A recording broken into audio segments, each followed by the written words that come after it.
Hi friends, welcome to cine family. Guppedantha మనసు serial heroine రక్షా గౌడ. రక్షా గౌడ ఈ సీరియల్లో వసుధర క్యారెక్టర్లో చాలా అద్భుతంగా నటించి ఎంతో మంచి పేరును గుర్తింపును సంపాదించుకుంది. వసుధరకు గుప్పెడంత మనసు సీరియల్ ఎండ్ అయిపోయినప్పటికీ కన్నడ సీరియల్స్లోనూ అండ్ అలాగే మూవీస్లలో నటిస్తూ బిజీగా లైఫ్ని ఎంజాయ్ చేస్తుంది.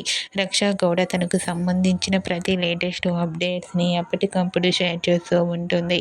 అయితే రీసెంట్గా గుప్పెడంత మనసు సీరియల్ హీరోయిన్ వసుధర తన Kannada serial shooting location latest ఫొటోస్ను షేర్ చేసింది. ఆ ఫొటోస్లో వసుధర లంగా ఓణిలో చాలా క్యూట్గా, ముద్దుగా, అందంగా కనిపించింది. ఆ ఫొటోస్ చూసిన వారంతా బ్యూటిఫుల్ అండ్ లవ్లీ ఏంజల్ అంటూ కామెంట్ చేస్తున్నారు. అండ్ అలాగే వసుధర మరో సరికొత్త సీరియల్తో మా ముందుకు రావాలని తన ఫ్యాన్స్ అందరూ ఎంతగానో కోరుకుంటున్నారు. మీకు కూడా గుప్పెడంత మనసు serial heroine Vasudhara Kannada serial shooting location latest photos మీకు నచ్చినట్లయితే మీ అభిప్రాయాన్ని మీ కామెంట్ రూపంలో తెలియజేస్తూ లైక్ చేయండి, షేర్ చేయండి. మరిన్ని ఇంట్రెస్టింగ్ అండ్ లేటెస్ట్ అప్డేట్స్ కోసం మా సినీ ఫ్యామిలీ 2 ఛానల్ని సబ్స్క్రైబ్ చేసుకోండి.